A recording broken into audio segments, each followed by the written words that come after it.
Retomando aqui os nossos estudos de hoje, nós estamos no livro O Evangelho segundo o Espiritismo, capítulo 5, Bem-aventurados os aflitos. Nós vamos entrar no item número 12, Motivos de resignação. Antes, vamos então aqui ao nosso boletim da Sociedade Parisiense de Estudos Espíritas. Nós estamos no ano de 1860, no mês de abril, na verdade no mês de junho de 1860, a revista número 6, o terceiro ano. Começamos então com um pequeno aviso que Kardec passa para nós. A partir de 15 de julho próximo, o escritório da Revista Espírita e o domicílio particular do Sr. Allan Kardec serão transferidos para a rua Santiene, número 59, passagem Santiene. Muito bem, boletim então, Sociedade Parisiense de Estudos Espíritas, sexta-feira, dia 4 de maio de 1860, sessão particular. Leitura da ata e dos trabalhos da sessão de 17 de abril, ou de 27 de abril, né? Por sugestão e proposta da comissão, e após a leitura da ata, a sociedade admite o número de sócios livres. Primeiro, Sr. Attili R., empregado em Paris. Segundo, Sr. Serge de W., de Moscou. Comunicações diversas. Primeiro, carta da Sra. P., médium, de Rouen, dizendo que vários espíritos sofredores evocados na sociedade foram procurá-la espontaneamente para agradecer as preces que ela fez por eles. Desde que ela recuperou sua faculdade mediúnica, só tem tido trabalho com espíritos sofredores. Foi-lhe dito que sua missão era principalmente a de ajudá-los em seu alívio. Aqui então, detalhe dessa nota, que ela recuperou sua faculdade mediúnica. Aí nós então lembramos lá da suspensão da mediunidade, um capítulo, né, que Kardec, aliás, um subcapítulo, um item do livro dos médiuns, que fala sobre a suspensão e as possíveis causas e também o retorno da faculdade mediúnica.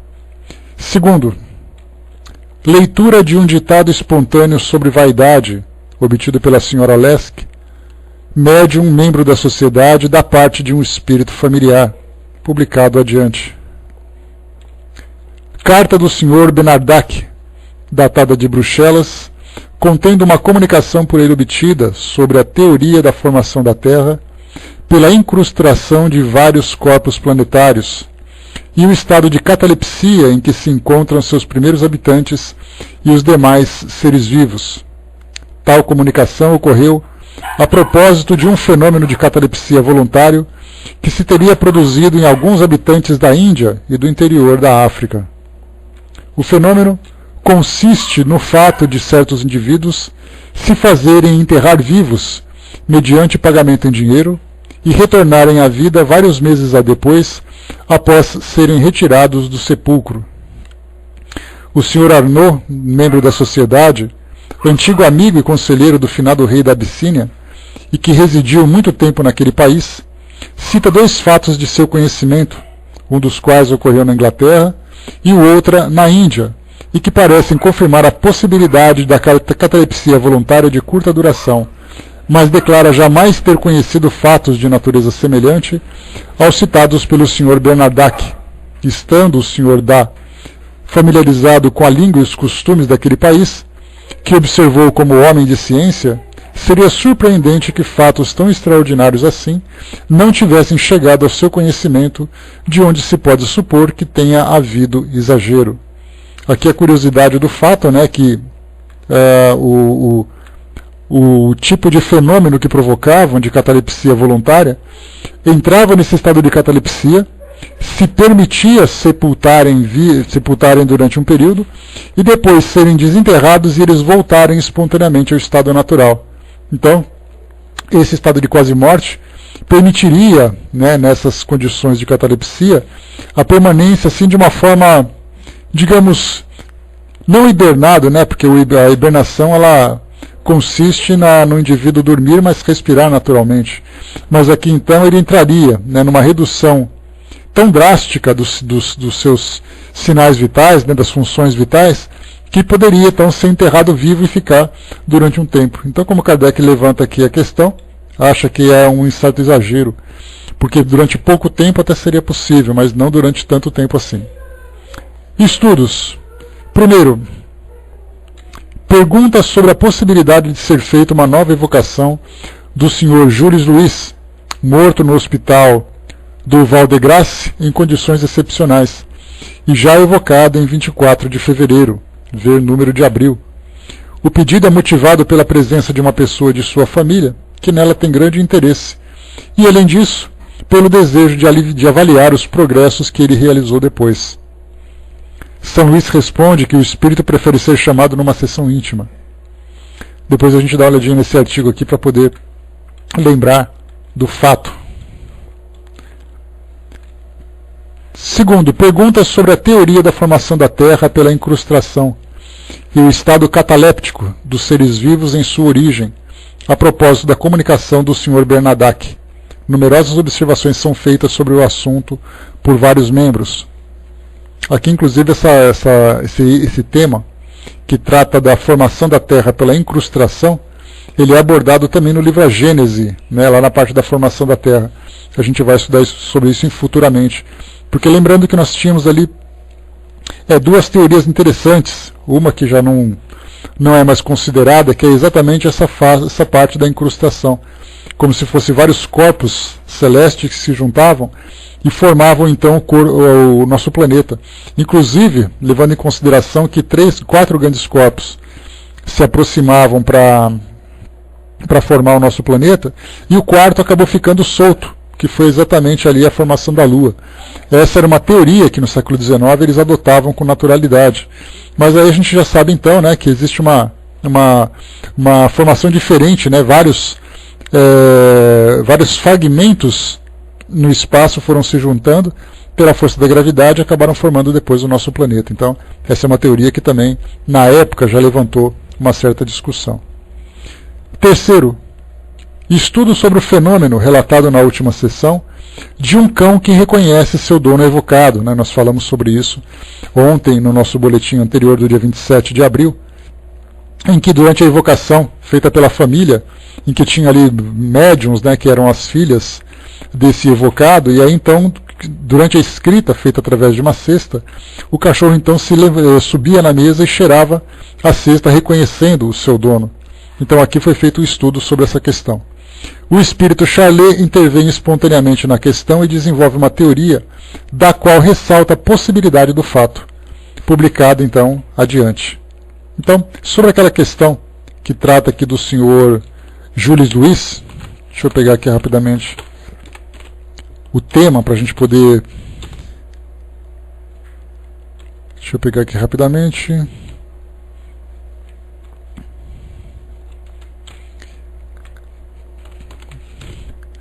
Ver se eu acho para nós aqui a notícia está aqui. Foi uma publicação, deixa eu ver aqui é agosto, não é aqui que eu quero. Também não.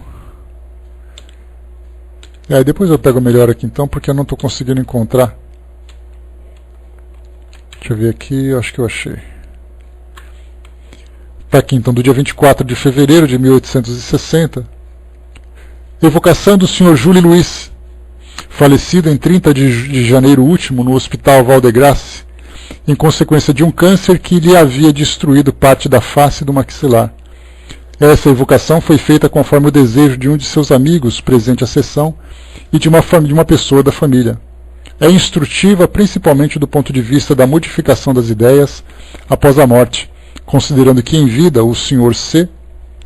professava abertamente o materialismo. Então, apesar dessa destruição provocada pelo câncer, a preocupação que eles tinham do estudo era exatamente conhecer o ponto de vista desse espírito a partir agora do mundo espiritual, já que ele era materialista. Né? Então, um fato curioso que poderia ser explorado aqui seria exatamente conhecer um pouco sobre a reconstituição perispiritual que os espíritos normalmente vivenciam após passarem, né, principalmente por uma doença tão destrutiva, como no caso do câncer, e principalmente no caso dele. Então aqui eles se preocuparam muito mais em conhecer o ponto de vista desse espírito, que era então declaradamente materialista. Então esse aqui foi o nosso boletim da Sociedade Parisiense de Estudos Espíritas, e nós vamos então na nossa próxima reunião, né, no próximo boletim também do mês de maio. Vamos lá então, pessoal. Nós vamos agora começar, bom dia pessoal, começar aqui então no nosso Evangelho segundo o Espiritismo, no capítulo 5, Bem-aventurados os aflitos. Nós estamos agora nos motivos de resignação, lembrando que nós já estudamos sobre a justiça das aflições, causas atuais das aflições, causas anteriores das aflições e o esquecimento do passado. Então, agora nós vamos entrar nesse motivo de resignação para compreendermos exatamente do porquê suportarmos com equilíbrio as dificuldades que nós vivemos. Lembrando sempre que quando Kardec começava a entrar nesses motivos de resignação, ele considerava também a possibilidade do autoextermínio, algo que normalmente acontecia naquela época, principalmente num momento em que a humanidade questionava muito sobre a realidade do mundo espiritual. E quando se levanta um questionamento desse tipo, é muito natural que consideremos então, por que eu devo continuar sofrendo se não existe nada que eu deva esperar no mundo espiritual? Então seria muito mais fácil interromper esse sofrimento e acabar, né, interromper o sofrimento e terminar com aquilo que vem sendo vivido pelo Espírito.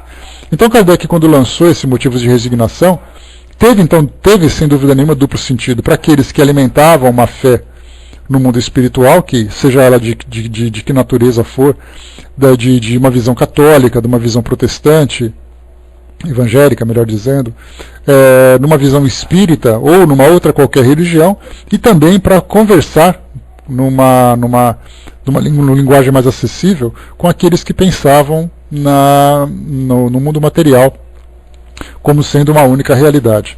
Então vamos entender aqui um pouquinho sobre esse raciocínio. Então, motivos de resignação. Pelas palavras, bem-aventurados os aflitos, porque eles serão consolados, Jesus indica ao mesmo tempo a compensação que espera os que sofrem e a resignação que nos faz bendizer o sofrimento, como prelúdio da cura. Aqui já começa então a ver o sofrimento não como algo perpétuo, não como algo contínuo, mas algo que já anuncia, sem dúvida nenhuma, desde que esse sofrimento seja bem vivido, e que as atitudes, as ações da pessoa que sofre sejam ações equilibradas para modificar esse futuro a curto prazo, significa então que ele consegue passar por essa fase tempestuosa e encontrar uma fase mais tranquila mais para frente, porque exatamente essa dificuldade, esse sofrimento, ele faz parte de uma consequência imediata de algo que foi vivido pelo espírito. Se não imediata, vem ali a longo prazo pelo fato dele estar dando continuidade numa atitude vivida numa existência anterior.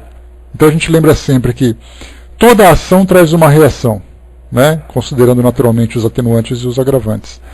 Mas o que nós observamos é que quando nós tomamos uma decisão equivocada, seja na nossa vida material, seja na nossa vida moral, na nossa vida de relacionamento, quando nós fazemos uma escolha e essa escolha é equivocada, nós sofremos as consequências dolorosas que acontecem logo após, normalmente, essa situação, seja ela levada a público quando as pessoas acabam tomando conhecimento, seja quando aquela pessoa com quem nós convivemos traz ali uma reação contrária do que se esperava, seja uma escolha que nós fazemos para nós mesmos, né? Por exemplo, podemos imaginar na nossa vida profissional, se nós não tomamos uma decisão de equilibrar ali a nossa condição material através do nosso trabalho, nós sofreremos então a consequência das cobranças, das dívidas, das dificuldades de toda a ordem. Isso é uma consequência natural. Quando nós falamos em relacionamento, toda atitude que nós temos, ela acaba também sendo para nós uma uma situação dramática, né? Porque nos nossos relacionamentos, seja dentro de nossas casas, seja no ambiente profissional, seja no ambiente social, toda vez que nós tomamos uma atitude na relação com alguma pessoa, existe uma reação contrária. Se por acaso tomamos uma atitude egoísta, pensando apenas no nosso interesse, e essa nossa decisão acaba lesando a pessoa com quem nós nos relacionamos, também recebemos ali uma reação adversa e dolorosa também. Então, inicialmente, quando nós começamos a estudar sobre os motivos de resignação, o ponto fundamental é entendermos primeiro as causas. E por isso, então, os capítulos que antecederam, né, os itens que antecederam esse nosso capítulo, fala sobre isso. As causas atuais das aflições, que é aquilo que nós temos condições hoje de controlar, porque as causas anteriores já foram decisões tomadas, já são consequências registradas e nós teremos que conviver com elas tanto quanto possível. Mas no caso das consequências atuais, das nossas aflições, quando nós começamos a compreender essa questão da lei de causa e efeito, e ela se torna muito clara para nós, bem clara, isso facilita muito a nossa vida, porque antes de cada decisão, nós já começamos a fazer uma análise de quais seriam as consequências que isso traria para todos nós. Então, lembrando, né, uma passagem de uma palestra de Raul Teixeira, que eu sempre trago para vocês, o Espírito Camilo, que era ali o seu orientador espiritual, traz aquela pequena frase, aquela pequena expressão, perguntando: e depois? Então nós tomamos uma decisão e perguntamos: e depois? Como será? Se essa decisão foi errada, o que virá depois? Se essa decisão foi correta, o que virá depois? Então sempre temos esse cuidado de começarmos a antecipar o resultado daquilo que nós vivemos. Isso é fundamental porque, embora nós tenhamos tendências, nós tenhamos impulsos que nos levem a buscar determinados tipos de prazeres, esse alerta que já fica aceso na nossa consciência, já permite que nós façamos uma prevenção dos resultados negativos daquilo que nós vivemos. Então temos vontade mas não significa que nós vamos fazer, porque nós já começamos a nos tornar consequentes. Porque, de um modo geral, nós vivemos a inconsequência. Nós agimos baseados no impulso, vivemos aquela sensação prazerosa imediata, e isso pode ser numa fração de segundos, pode ser em algo um pouco mais extenso, pode ser algo durante a nossa vida toda. Por exemplo, um comentário fútil que nós fazemos sobre alguém, um comentário crítico, um comentário sobre uma pessoa próxima a nós, de imediato isso vai trazer um resultado. Pode surgir a mágoa, a decepção, a ofensa. Então, nós começamos a ser muito mais vigilantes em todas as nossas atitudes para facilitar a construção de um futuro mais equilibrado. Então, por isso nós pensamos, antes de pensarmos na resignação, que é vivermos aquela dificuldade com equilíbrio, com aceitação, com o trabalho, né, produtivo para continuar construindo aquilo que for possível, nós temos que inicialmente pensarmos nas causas daquilo que provoca esse sofrimento. Daí então, esse estudo é fundamental para todos nós. Mas muito bem, agimos, se hoje nós temos condições de tomar decisões mais equilibradas, ontem provavelmente nós não teríamos. Antes de ontem, o mês passado, o ano passado, alguns anos atrás, nós tomávamos decisão baseada nesse impulso, naquele seja que Deus quiser, ninguém vai ficar sabendo, depois eu resolvo, depois eu vejo o que eu faço, sempre usando aquelas expressões para tentar amenizar o erro que nós cometemos. Só que apesar desse nosso otimismo para tentar amenizar, o erro ele vai ter o peso que lhe é devido, e a resposta vai depender daqueles ou da circunstância que foi atingida pela nossa decisão, ou que foi provocada ou estimulada pela nossa decisão. Então tomamos a decisão. Lembrando aquela passagem atribuída ao Chico, ninguém pode voltar atrás e fazer um novo começo, porque as decisões já são tomadas, as consequências já foram registradas e estão vindo, ou seja, de um modo intenso de uma única vez, seja fracionário em várias prestações, mas nós podemos fazer um novo começo a partir de agora. Então começamos a ter essa esperança de viver um mundo diferente no futuro, mas com equilíbrio e coragem para enfrentar aquilo que foi tomado no passado. Tendo principalmente aquela ideia, aquela consciência de que Aquilo que foi feito, nós reconhecemos a nossa fraqueza, reconhecemos o nosso erro, enfrentamos com dificuldade. Mas a partir de agora eu começo a tomar decisões diferentes. E aí então eu posso tomar decisões mais conscientes, decisões mais certas, de que o resultado será produtivo. Algumas vezes atrapalhado, obscurecido, interrompido por aquilo que o passado construiu. Mas eu sei que as minhas decisões a partir de agora são decisões mais sábias, mais corretas. E aí então gradativamente aquele passado vai se dissolvendo, vai se dissipando e o futuro novo vai aflorando no caminho de todos nós. E continua. Essas palavras, bem-aventurados os aflitos porque serão consolados, podem também ser traduzidas assim.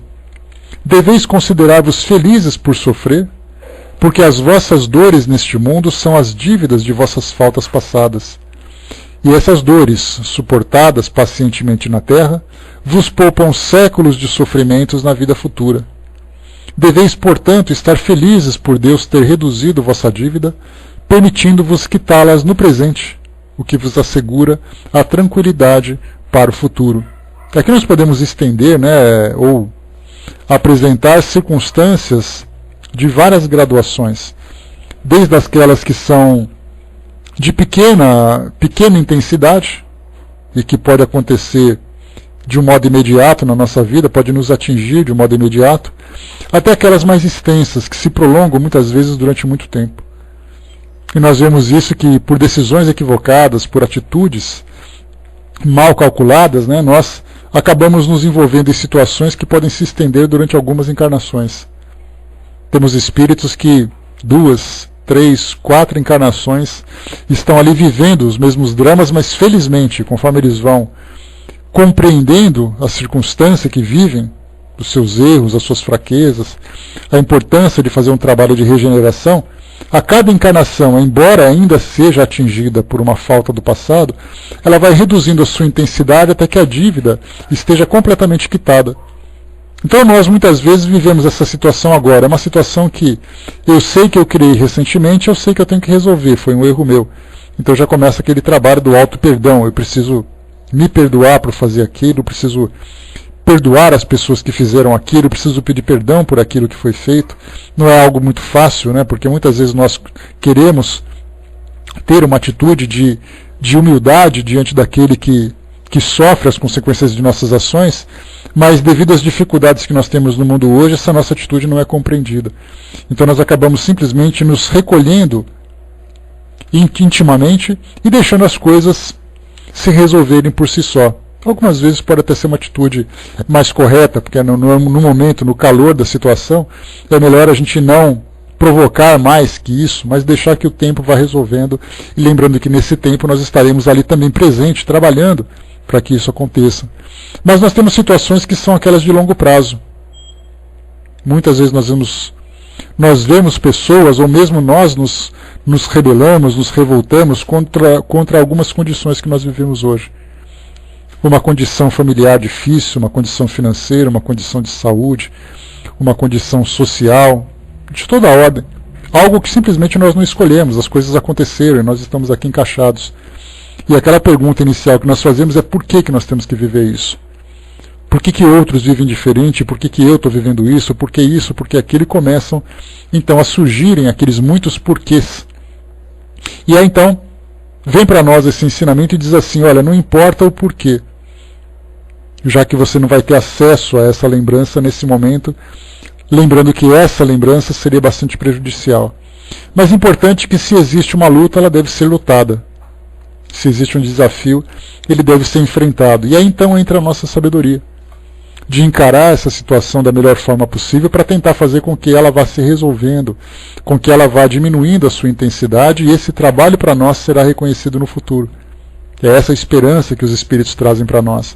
Não é simplesmente imaginar que no futuro tudo vai ser esquecido, tudo vai passar. Os Espíritos dizem que nós continuamos, ninguém sofre de amnésia quando chega no mundo espiritual.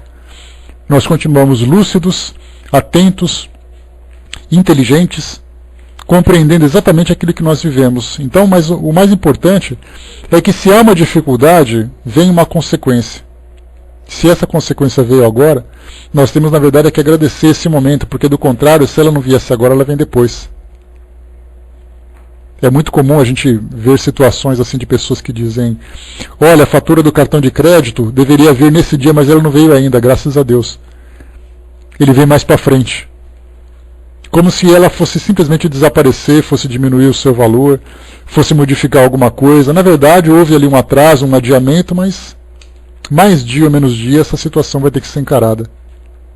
E aí então nós hoje, tendo condições, sabendo exatamente desse controle que existe a partir do mundo espiritual, a partir de Deus que sabe dosar exatamente essas nossas lutas de acordo com as nossas forças e necessidades, então nós temos na verdade que agradecer por isso.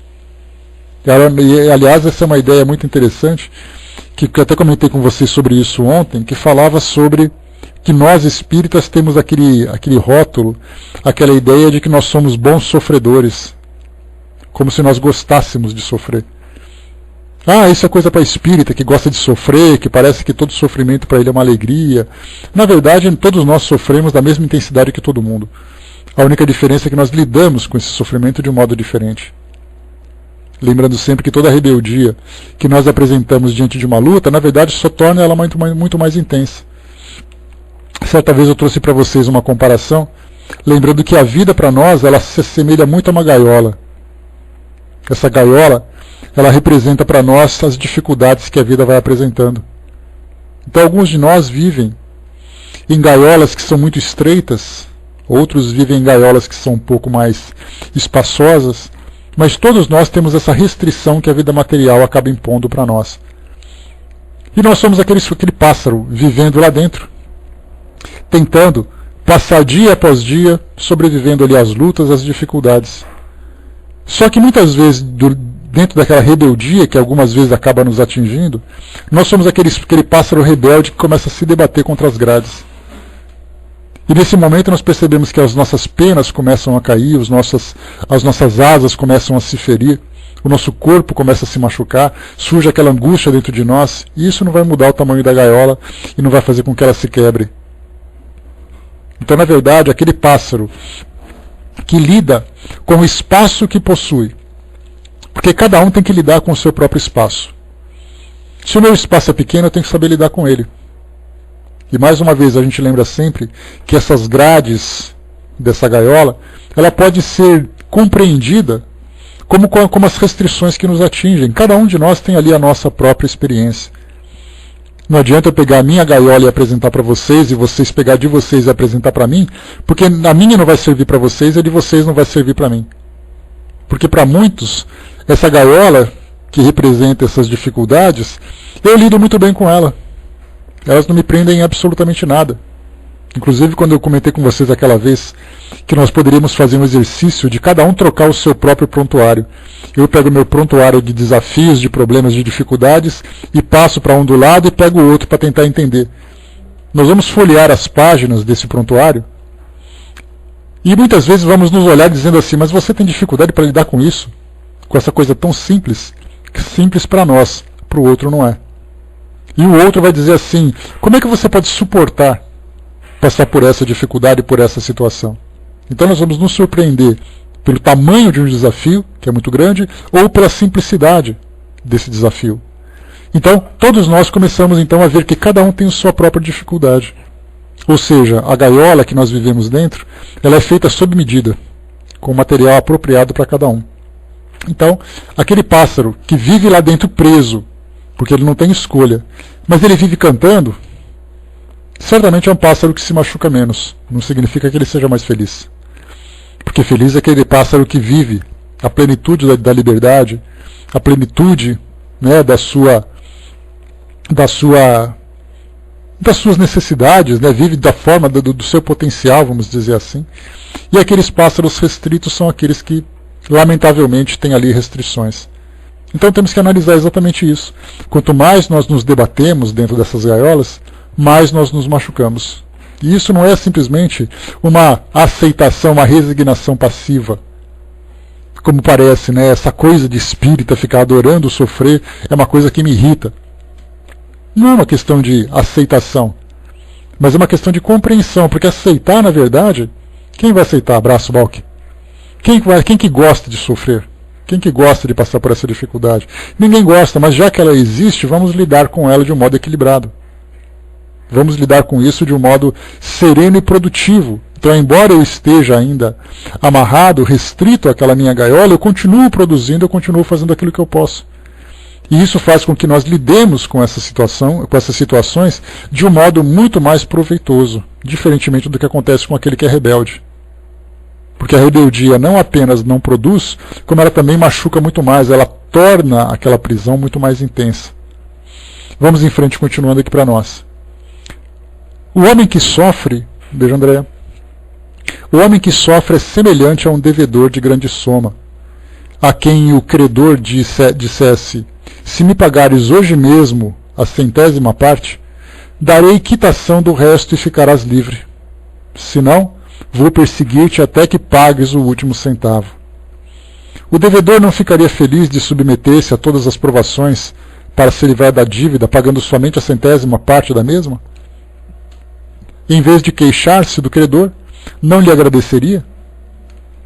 É esse o sentido das palavras: bem-aventurados os aflitos, porque eles serão consolados. Eles são felizes porque pagam suas dívidas e porque, após a quitação, estão livres. Mas se ao procurar quitá-las de um lado, de outro se endividarem, nunca se tornarão livres.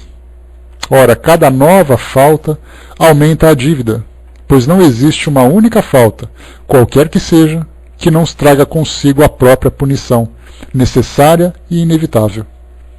Se não for hoje, será amanhã. Se não for nessa vida, será na outra. Entre essas faltas, devemos colocar em primeiro lugar a falta de submissão à vontade de Deus. De maneira que, se reclamamos das aflições, se não as aceitamos com resignação, como alguma coisa que merecemos, se acusamos a Deus de injusto, contraímos uma nova dívida, que nos faz perder os benefícios do sofrimento. Eis porque precisamos recomeçar, exatamente como se há um credor que nos atormenta, enquanto pagamos as contas, vamos pedindo novos empréstimos. Aqui um detalhe interessante que Kardec destaca para nós, é quando ele fala sobre a forma como nós lidamos com essas dificuldades. Quanto mais resignados, quanto mais equilíbrio nós temos, menor vai se tornando a intensidade daquilo que o futuro vai reservando. Lembrando muitas vezes, como foi colocado aqui nesse exemplo por Kardec, se por acaso você quitar a 100ª parte de uma dívida com dignidade, com compromisso, com responsabilidade, o restante poderá ser quitado. É daí que nós temos então aquela questão dos nossos agravantes e dos nossos atenuantes. Atenuante é aquilo que diminui uma pena. Então, se por acaso eu tenho que lidar com uma situação e eu lido com muita coragem, a lição muitas vezes já acaba sendo aprendida naquele momento. E aí então o restante acaba sendo então simplesmente dissolvido. Porque da forma, ao contrário do que nós imaginamos, aquela ideia de que Deus cobra olho por olho, dente por dente, ele cobra com juros e correção monetária muitas vezes, pelo contrário. Já é o suficiente para nós o aprendizado. E esse aprendizado faz com que todo o restante seja simplesmente, não esquecido, mas seja simplesmente quitado por merecimento. Tem uma passagem interessante que nós normalmente no nosso trabalho, no atendimento fraterno, utilizamos, é que quando se fala sobre o aborto, nós tivemos uma vez uma orientação de um amigo espiritual, o Dr. Herman, um médico que trabalha lá no Rio de Janeiro, em algumas casas espíritas. Foi perguntado a ele a respeito do aborto, como é que nós podemos lidar com uma mulher que pratica o aborto, não só a mulher, mas o casal, porque é uma responsabilidade coletiva. Mas nesse caso falávamos especialmente sobre a conduta da mulher na opção pelo aborto. O que aconteceria com essa mulher? Quanto tempo ela demoraria para poder se resolver diante daquela situação? E a resposta dele foi da seguinte forma: que Deus não tem preocupação com o sofrimento, com a punição. A preocupação de Deus é com o aprendizado. E se essa mulher constrói ou costura o seu perispírito com o fio da caridade, ela pode, na mesma encarnação, simplesmente se equilibrar perante as leis divinas que ela infringiu. Então ela pode, a partir daquele momento, porque, como eu falei para vocês, a experiência deve trazer para nós um aprendizado, não um sofrimento. Se nós lidamos com aquele sofrimento de uma forma a tirar dele o melhor proveito, a lição já foi aprendida. E ela não leva para a sua próxima existência nenhum tipo de débito, nenhum tipo de infração, porque ela já conseguiu quitar pela mudança de conduta, compreendendo o erro que praticou, trabalhando através das atitudes, através dos trabalhos, através das ações, através da mudança de pensamento, da compreensão do valor da vida. Então todas essas atitudes que são nobres diante daquela situação, diante daquele erro que ela praticou, já é para ela o suficiente para ela adquirir esse aprendizado. Então nós ficamos imaginando, né, naquela ideia do olho por olho, dente por dente, que se por acaso ela praticou um aborto, quer dizer que ou ela vai ficar estéril na próxima encarnação, ou ela vai ser abortada. Esse é o olho por olho, dente por dente. Mas aí então ela cometeu aquele ato, diante de um momento de desespero, de desequilíbrio, de imaturidade. Passado um certo tempo, ela compreendeu o erro que praticou, mudou o seu modo de pensar e começou a fazer trabalhos. Para ela, intimamente, trabalhos em benefício de outros, porque esse trabalho caritativo, como nós imaginamos, que é exatamente nós prestarmos serviços para as pessoas que passam por necessidade, nós muitas vezes não nos damos conta que esse trabalho é para o nosso próprio benefício. Nós quebramos uma série de preconceitos quando prestamos um serviço para alguém, um trabalho naturalmente direcionado para essa ação de caridade. Nós começamos então a mostrar, a transformar aquele sentimento egoísta que nós tínhamos dentro de nós num sentimento mais fraterno. Então, na verdade, colocar em prática essas mudanças significa exatamente prestar esse serviço. Só que, na verdade, a grande recompensa para todos nós se dá exatamente pela transformação interior que isso proporciona. Então, através desse exemplo que foi dado para nós do aborto, mas nós poderíamos estender isso para várias e várias situações, se o aprendizado foi adquirido nessa mesma encarnação, com esse sofrimento que nós estamos vivendo, muitas vezes um sofrimento que perdura uma existência inteira, mas que nós vamos vivendo dia após dia, absorvendo o seu aprendizado, na encarnação seguinte nós estamos em pleno equilíbrio. Por isso então essa resignação, e não essa revolta. Porque a gente lembra sempre aquele ditado que eu sempre trago para vocês, tudo que é mal feito tem que ser feito 2 vezes e a segunda vez é sempre pior. Então o indivíduo que passa por uma experiência dolorosa, seja ela, muitas vezes na miséria, na pobreza, muitas vezes seja convivendo com um espírito rebelde, muitas vezes seja de uma condição, aquele sofrimento todo para poder viver dia após dia, que nada dá certo, que só tem problema para resolver, parece que a nossa vida é um tormento contínuo, ainda assim, aquela luta constante, ela é importante para nós. Porque se por acaso eu estiver vivendo essas experiências, e não conseguir mudar o meu modo de pensar, se elas não me transformaram, significa que eu continuo sendo a mesma pessoa que eu era antes. Então, embora eu não tenha mais as mesmas experiências, já que eu não cometi aqueles erros, outras provas, muitas vezes da mesma intensidade, continuarão próximas a mim, porque eu preciso me transformar. Essa é uma lei que nós vamos aprendendo. E isso é fundamental para nós. Então, diminuirmos cada vez mais esses nossos débitos, mais ou menos igual aquele presidiário que quando trabalha dentro da prisão ele vai diminuindo as suas horas, aquelas horas de pena que ele tem que pagar. Então, na verdade, o trabalho que traz essa dignidade traz também esse merecimento. Dentro do campo moral, dessa nossa programação espiritual, é a mesma coisa. O trabalho, a mudança de pensamento, a mudança de conduta, a ação no bem, o bem por nós, o bem pelo próximo, o bem pelo mundo, de modo geral, isso são ações que vão, na verdade, diminuindo, reduzindo a intensidade dessa pena que nós temos que responder. E continua para nós. Ao entrar no mundo dos espíritos, o homem é o semelhante ao trabalhador que comparece no dia do pagamento. A uns dirá o patrão, eis a paga do teu dia de trabalho. A outros, aos felizes da terra, aos que viveram na ociosidade, que puseram a sua felicidade na satisfação do amor próprio e dos prazeres mundanos, dirá, nada tendes a receber, porque já recebestes o vosso salário na terra. Ide e recomeçai a vossa tarefa. Então seria aquele que só trabalhasse por hora de trabalho, né? Só que na verdade ele passa essas horas sem trabalhar. E aí no momento em que chega aquele tempo que ele vai receber, diferentemente do que a gente imagina, né, que você tem um salário fixo no fim do mês, independente se você trabalha ou não trabalha, as leis da vida são diferentes. Você só trabalha e só recebe aquilo que merece pelo esforço, pela dedicação. E essa omissão muitas vezes acaba sendo cara, né, o Balki? Porque não é simplesmente você deixar de fazer. Muitas vezes o ato de você não fazer alguma coisa trouxe uma complicação, trouxe um agravamento. Para muitos passam sem fazer nada. Para outros esse nada tem um preço muito caro, porque ele deveria ter feito. E por ele não ter se mobilizado em benefício de uma causa, em benefício de uma ação, ele acabou agravando aquela situação e tem que trabalhar agora para reconstruí-la.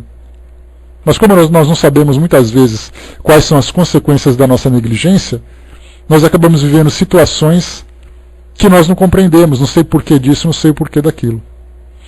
E continua para nós aqui o item número 13, vamos lá. O homem pode abrandar ou aumentar o amargor de suas provas pela maneira de encarar a vida terrena. Maior é o seu sofrimento quando ele considera mais longo. Ora, aquele que se coloca no ponto de vista da vida espiritual abrange na sua visão a vida corpórea, como um ponto no infinito, compreendendo a sua brevidade, sabendo que esse momento penoso passa bem depressa. A certeza de um futuro próximo e mais feliz o sustenta, encoraja, e em vez de lamentar-se, ele agradece aos céus as dores que o fazem avançar. Para aquele que, ao contrário, só vê a vida corpórea, esta parece interminável, e a dor pesa sobre ele como todo o seu peso. O resultado da maneira espiritual de encarar a vida é a diminuição da importância das coisas mundanas, a moderação dos desejos humanos, fazendo o homem contentar-se com a sua posição, sem invejar a dos outros e sentir menos os seus reveses e decepções. Ele adquire, assim, uma calma e uma resignação tão úteis à saúde do corpo como a da alma, enquanto a inveja, o ciúme e a ambição entregam-se voluntariamente à tortura, aumentando as misérias e as angústias de sua curta existência. Aqui para nós essa reflexão ela é interessante, porque nós começamos a avaliar a causa de muitos dos nossos sofrimentos. Nós vemos que o orgulho e a vaidade são dois sentimentos que existem em nós, que nos estimulam a uma autopromoção, ou seja, nós temos necessidade de nos mostrarmos como pessoas importantes, mostrarmos numa posição significativa, para sermos admirados ou invejados, ou mesmo não percebidos pelas pessoas que estão próximas. Só que muitas vezes, quando nós passamos por uma situação, a maior causa para nós não é simplesmente, por exemplo, imaginar um indivíduo que vive uma dificuldade material, vive numa condição de pobreza. E nós não falamos de miséria, falamos de uma condição de pobreza. Para muitas vezes, a grande preocupação dessa pessoa não está necessariamente na necessidade da qual ela é privada. Está no julgamento que ela recebe das pessoas. Está exatamente naquilo que ela gostaria de ser e não é. De ser vista de um modo equilibrado, de ser vista de um modo importante pelas pessoas. E como ele não consegue isso para ele é um grande tormento. Então, na verdade, o seu sofrimento é muito mais moral do que material. Nós observamos, por exemplo, no nosso mundo hoje, aquilo que algumas vezes a imprensa, ou a psicologia, chama de ditadura da beleza. Aí nós vemos aquelas pessoas que são muito bem aceitas, pessoas que são fotografadas, que são admiradas, que são cobiçadas, que são assediadas, e para outros não tem esse padrão. E aí então o grande sofrimento dele é viver nesse anonimato, para ele, nessa indiferença, nessa insignificância. E a grande revolta que ele sente é exatamente por não ser reconhecido por isso. Porque ele tem a preocupação de viver num ambiente social onde ele tem a necessidade de ser visto como alguém importante. Então a maioria das vezes o sofrimento que nós vivemos se dá exatamente pelo valor que nós damos nos valores do mundo. No valor que nós damos para os valores do mundo. E não simplesmente para a importância de nós estarmos aqui hoje, vivendo as nossas experiências, sabendo que corpo físico, poder, tudo isso é ilusório. Na teoria, claro, isso é muito fácil, mas na prática é muito diferente. Porque é algo que nós aprendemos, nós somos educados a viver assim. E nós não fomos educados pelos nossos pais desse momento, nós somos educados durante várias e várias existências, nós somos educados e educamos as pessoas que dependiam da nossa orientação a viverem dessa forma. A gente cresce vestindo a roupa bonitinha, ficando bonitinho, tendo brinquedo bonitinho, frequentando lugares bonitinhos, e de repente nós nos tornamos adultos e ficamos nos perguntando, cadê as coisas bonitinhas que vão me tornar importantes? Então nós vemos que grande parte do sofrimento que nos atinge é um sofrimento que nós criamos por esses sentimentos que nós ainda trazemos em nós. A gente pode observar, por exemplo, não são jovens só não, André, nós temos pessoas de toda a ordem, nós temos pessoas com idades avançadas que vivem essa aflição de serem pessoas, por exemplo, que tiveram uma aposentadoria simples, que vivem num lugar simples, que têm uma vida simples, uma aparência simples, restrições de toda a ordem e vivem nos seus 60, 70, 80 anos de idade extremas amarguras por não terem esse reconhecimento. Então os jovens vivem isso, mas os adultos também carregam isso tudo. Lamentavelmente. E isso é um sentimento que ainda é muito presente no nosso mundo atual. E aí então nós vemos exatamente por quê. Pois é, Negra, mas essa é uma compreensão que nós ainda... Porque entender é uma coisa, compreender é outra, né? Como diz o ditado, né? Você entendeu, mas não compreendeu. Então entender isso para nós é muito simples. Mas compreender e viver isso tudo é algo que está ainda fora do nosso alcance. Porque por mais que nós queiramos... Existe algo que existe dentro de nós. Assim, exatamente também, né, Pantera? A mesma coisa. Então nós temos que começar a aprender a viver essa educação.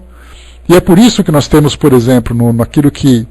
O próprio Chico Xavier, que foi um exemplo para nós nesse tipo de situação, não porque pelas atitudes dele, mas pelas circunstâncias que ele viveu, pela relação e tudo mais, que a grande preocupação de Emmanuel era exatamente chamar a atenção dele para essa questão da vaidade. Por que você está fazendo isso? Por que essa peruca? Por que essa roupa? Por que você está se vestindo assim? Por que você está frequentando aquele lugar? Exatamente porque é um processo de educação, de vigilância constante, para mostrar exatamente o valor do que significa ser um espírito imortal.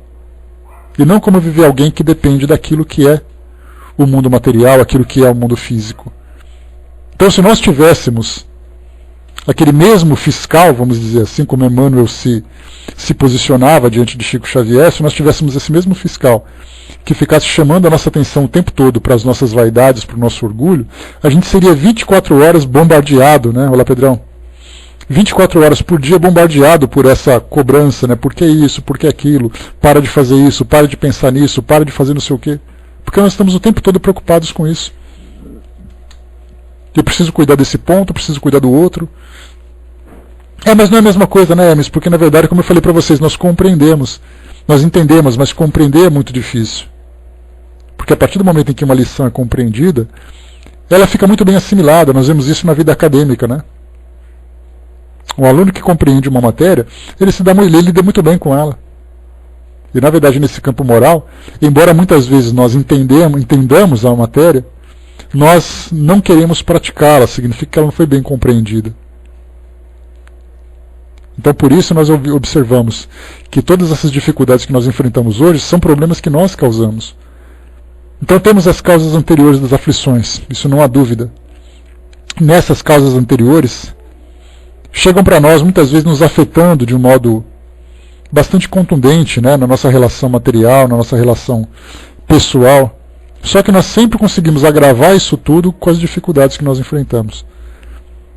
Algumas vezes nós vemos pessoas passando situação muito humilde, vivendo na mendicância, vivendo na pobreza, não extrema, né, mas uma pobreza que provoca uma grande dificuldade. Nós não fazemos ideia de quais são as aflições que essa pessoa vive com o seu orgulho, com sua vaidade. De passar na rua e ver aquele que tem uma vida um pouco melhor, aí já começa também a alimentar o sentimento de inveja, de alimentar o sentimento de ciúmes. Porque isso envolve posses materiais, sensualidade,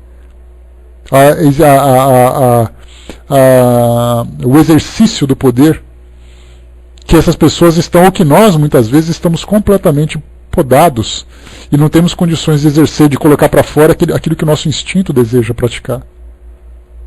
E é então que nós agravamos a nossa condição pelo fato de vivermos assim. E é por isso que nós pensamos na humildade, né, que é um sentimento que nós ainda compreendemos na teoria, porque nós vemos pessoas vivendo de um modo muito humilde. Mas nós não conseguimos. Aí a gaiola, essa é uma das gaiolas morais que também nos prendem. Porque a gente acha muitas vezes, Balk, que eu tinha comentado, que essas grades são feitas apenas das dificuldades que nós enfrentamos fora de nós. Mas a gente pode colocar assim que as grades se tornam muito mais resistentes por aquilo que nós colocamos que sai de dentro de nós.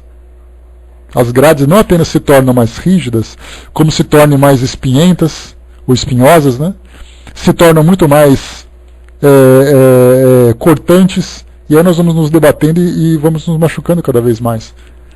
Então, quando se fala em humildade, como eu falava para vocês, a gente vai então observando as pessoas que vivem essa humildade. Como eu coloquei para vocês, a maioria delas tem um sentimento de espírito, de religiosidade muito grande. Nós não falamos apenas dos sacerdotes, dos padres, monges, grandes médiuns, não falamos dessas pessoas. Falamos de pessoas comuns, no dia a dia, pessoas que estão no cotidiano, pessoas que trabalham, que são funcionárias, pessoas que são empresárias, que elas têm esse sentimento de desapego da matéria, muitas vezes sem muito sentido, muitas vezes sem muita compreensão do que significa exatamente aquilo que elas estão vivendo, mas elas se sentem felizes vivendo assim. Aí a gente vai dizer assim, mas é muito fácil você ser humilde, tendo como se garantir por trás com o patrimônio que você construiu. Isso é muito fácil. Legal, Pedro? Isso é muito fácil. Só que, na verdade, o exercício da humildade é exatamente, ele acaba se demonstrando por uma grandiosidade espiritual muito grande, né, muito intensa. Ele mostra aquela sabedoria, ele mostra aquela simplicidade, ele mostra aquele equilíbrio, aquela boa vontade, aquela disposição, aquela sabedoria, tudo isso sustentado pela humildade. Agora é muito diferente, como a gente já conversou, a diferença entre a humildade e a humilhação. Essa humilhação é o grande problema. Porque a humilhação, ela é um sintoma direto do orgulho. Quanto mais orgulhoso, maior é a humilhação. Porque o indivíduo se vê assim, olha, eu tenho uma vida simples. E eu sou feliz vivendo assim, porque eu tenho tudo que eu preciso trabalhar, é claro. Eu preciso, muitas vezes, sofrer a incompreensão das pessoas, mas eu tenho tudo que eu preciso, consigo viver bem assim. E isso é humildade. Agora nós temos aqueles que, olha, eu sou assim. Eu vivo dessa forma, mas eu não suporto quando as pessoas me olham desse jeito. Eu não suporto ter que trabalhar por uma migalha, por uma miséria. Não suporto ter que ficar pedindo coisas para os outros. E isso é resultado da humilhação. É o orgulho que diz assim. Porque se esse indivíduo tivesse poder, provavelmente ele subjugaria as pessoas que estavam próximas para servi-lo do modo como ele gostaria. Então a diferença significativa, aliás, isso merece, né, ou mereceria um estudo mais profundo, certamente de algum palestrante que fosse muito didático, muito sábio, muito poético, para falar a diferença entre humildade e humilhação, para entendermos exatamente a diferença e começarmos a fazer uma revista dentro de nós, para encontrarmos exatamente quais são, né, qual é a quantidade de cada um desses ingredientes, quando nós somos humildes e quando nós nos sentimos humilhados. Então nós vemos, né, para poder aqui concluir esse nosso raciocínio, motivos de resignação. Primeiro nós começamos a compreender as causas daquilo que provocou aquele sofrimento. A baixa autoestima, Miriam, ela tem dois pontos de vista. Ela pode ser causa, ela pode ser efeito. Muitas vezes o indivíduo que tem baixa autoestima, e alguma coisa provocou isso nele, faz com que ele se sinta diminuído. E essa diminuição que ele se dá, no seu próprio valor, faz com que ele tenha agravantes na sua condição de espírito em provas e expiações. Por outro, ele estava bem, mas as situações que ele vai vivenciando, ele acaba então agravando a sua condição, já vem como efeito.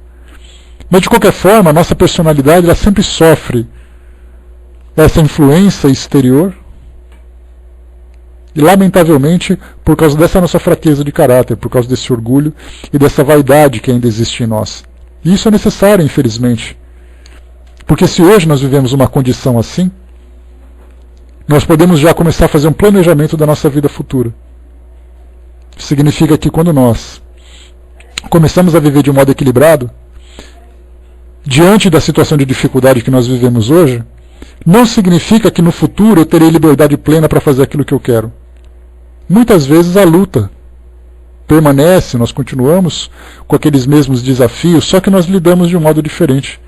Porque existem ainda características, peculiaridades do nosso caráter que precisam ser trabalhados e modificados. E às vezes nós não temos compreensão disso, porque para ter um autoconhecimento absoluto, embora Santo Agostinho tenha falado isso para nós lá no Livro dos Espíritos, conhece-te a ti mesmo, nós tentamos buscar esse conhecimento, mas a nossa capacidade intelectual ainda é muito limitada. Tudo para nós ainda é muito teórico. Tudo é muito bonito, tudo é muito poético, tudo é muito interessante, mas com a compreensão profunda disso tudo, nós precisaremos ter a nossa mente expandida com muita sabedoria, por muita sabedoria. Coisa que nós não temos ainda, até porque a importância de nós estarmos aqui encarnados ainda não é bem valorizada como deveria. Ainda não é reconhecida. Nós espíritas sabemos que a encarnação é uma necessidade que nós temos para a nossa evolução, que a encarnação traz para nós provas e expiações, blá, blá, blá. Toda essa teoria é muito bonita para nós, mas e a compreensão? No mundo espiritual nós temos até mais conhecimento, mais capacidade desse entendimento, porque nós conseguimos ver a nossa vida de um modo linear, nós conseguimos ver o passado, conseguimos já projetar o futuro, como ele vai ser, e fazer uma análise de todo o conjunto. Mas aqui hoje nós só conseguimos analisar um fragmento. E esse fragmento ele acaba sendo obscurecido, acaba sendo eclipsado, né, como se fosse um eclipse, pelo nosso orgulho e pela nossa vaidade. Em vez de valorizarmos a experiência, nós sofremos por causa dela. E esse sofrimento vai fazer com que nós nós retardemos a nossa evolução, ou nós criemos situações mais embaraçosas para o futuro, que vão agravar ainda mais aquilo que nós queremos. Esse interesse que nós vamos nos confundindo também, ele depende muito do tipo de projetos e objetivos, né, que nós vamos construindo na nossa vida.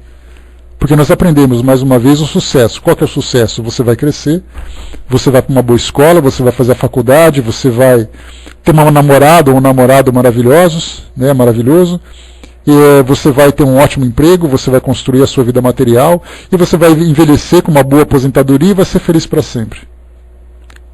Qual foi o detalhe moral que foi colocado aí? Que você precisa crescer e ser uma pessoa educada, ser uma pessoa generosa, uma pessoa responsável.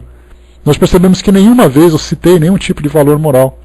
Porque todos os interesses para nós, pelo fato de vivermos no mundo de provas e expiações, um mundo material que é muito agressivo, né, porque exige de você conquistas para a sua própria sobrevivência. Então, na verdade, interessa muito mais para nós o que você vai conquistar do que como você vai conquistar.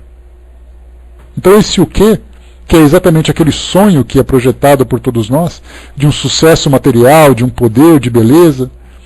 Vocês se lembram, né, que eu falei que se por acaso nós tivéssemos liberdade plena de escolhermos o nosso modo, a nossa encarnação, nós escolheríamos assim, olha, vamos supor que nós estivéssemos ali numa tela de computador e clicando quais são os ingredientes que vão compor a nossa vida material. Então nós começamos, bom, eu quero ser alto, quero ser forte, quero ser bonito, tá, já disse saudável.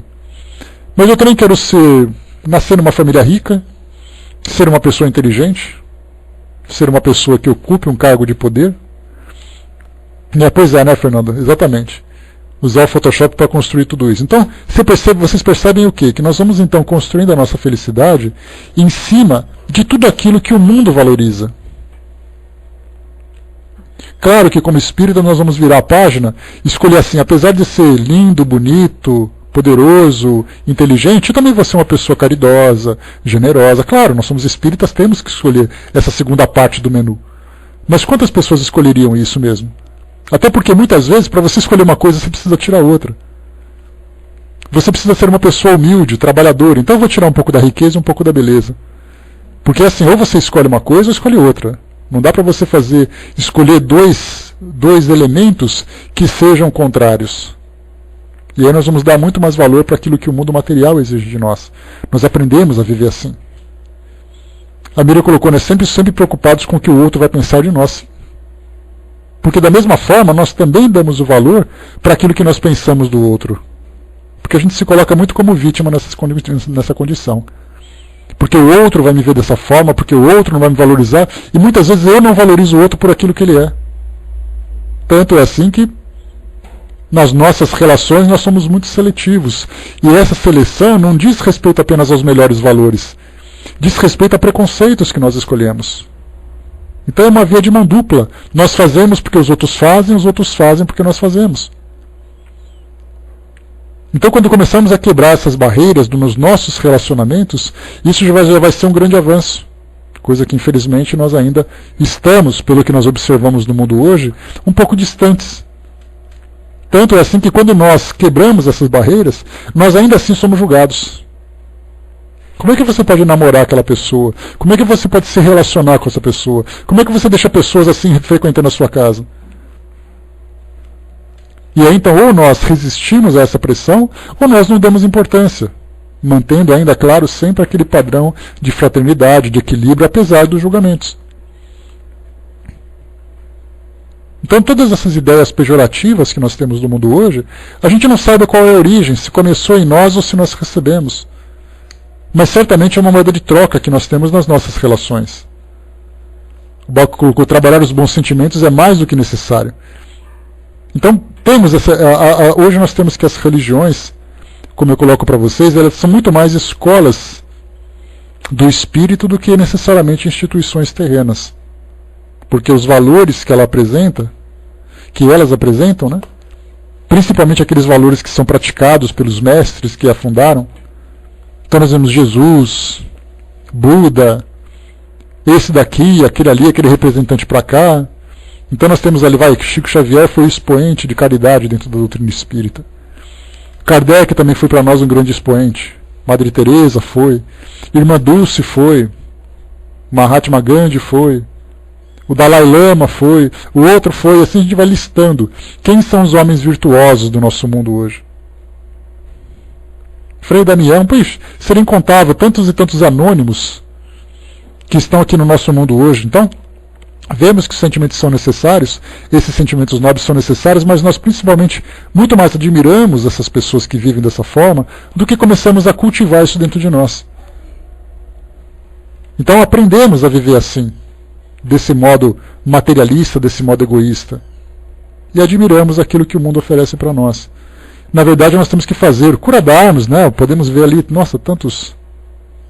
Hoje nós temos representantes de várias instituições terrenas que se destacam nesse campo de valores, né? Não vou dizer assim apenas no campo da caridade, mas no campo de valores, principalmente, né? Então temos que começar a admirar essas pessoas e utilizá-las como grande exemplo também, esse que é o mais importante. E aí sim a gente vai conseguir fazer essa transformação com consciência, que é o mais importante.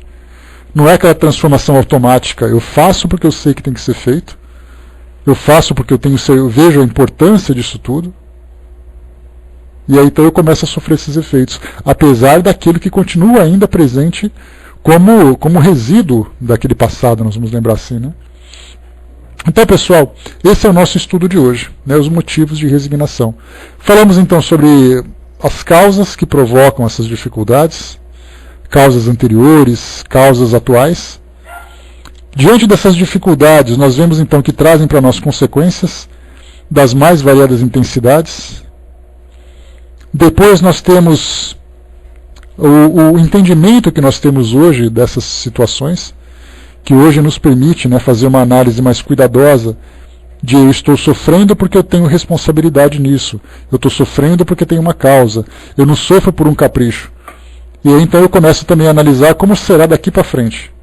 O que aconteceu no passado foi uma dívida contraída e essa dívida tem que ser quitada gradativamente, seja à vista, seja a prazo, mas sempre com aquela motivação para fazer com que o ensinamento que aquela dívida nos proporciona seja um ensinamento edificante para todos nós.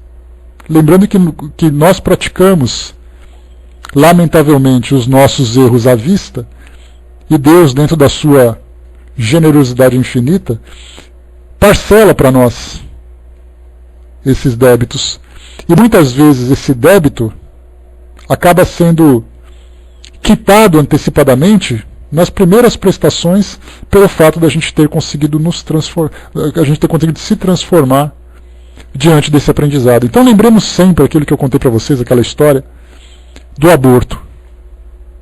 Não precisamos viver aquele grande sofrimento de passar por todos aqueles transtornos. Basta o aprendizado imediato, que já vai ser o suficiente para uma grande atenuação daquilo que ainda resta para ser quitado. Então, pessoal, caso vocês tenham oportunidade, deem uma relida nesse capítulo 5, Bem-aventurados os aflitos, para terem uma reflexão um pouquinho maior sobre tudo aquilo que diz respeito a essa experiência que nós vivemos aqui no mundo físico. Se nós conseguimos hoje essa grande transformação, o mundo espiritual será para nós um grande paraíso. E o futuro também será um grande paraíso. Mas se nós nos rebelarmos agora e nos debatermos dentro de nossas gaiolas, porque eu não quero, porque eu não aceito, porque não é possível, porque é injusto, porque isso, porque aquilo, nós estamos nos machucando cada vez mais e da próxima vez virá uma nova gaiola com as cicatrizes que nós provocamos aqui no presente. Então mantenhamos o nosso corpo moral intacto, com essa resignação, com essa compreensão, com essa aceitação. Ninguém disse que é fácil. Porque nós temos desafios que muitas vezes nos colocam no limite. Mas quanto mais força nós tivermos, mais equilíbrio para lidarmos com essa situação, mais rápido ela se desfaz, mais rápido ela se dissipa.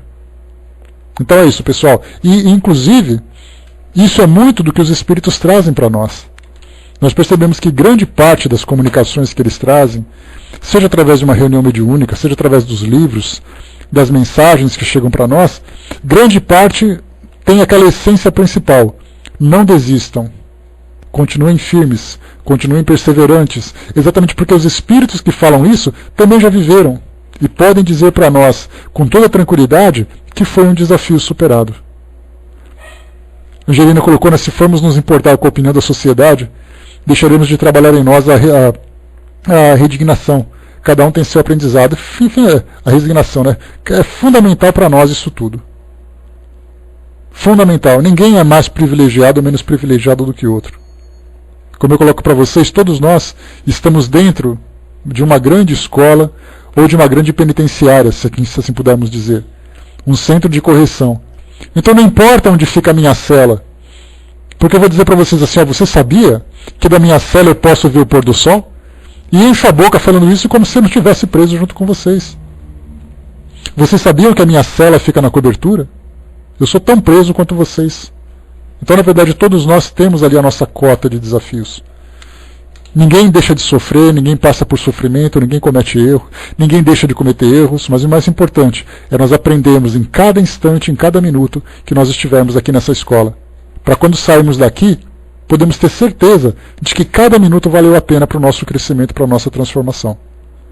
Pessoal, fechando por aqui então, eu vou passar para o nosso amigo Hermes, que vai fazer o encerramento para nós. E daqui a pouquinho a gente volta para dar os recadinhos para vocês. Tá? Então, pensem bastante.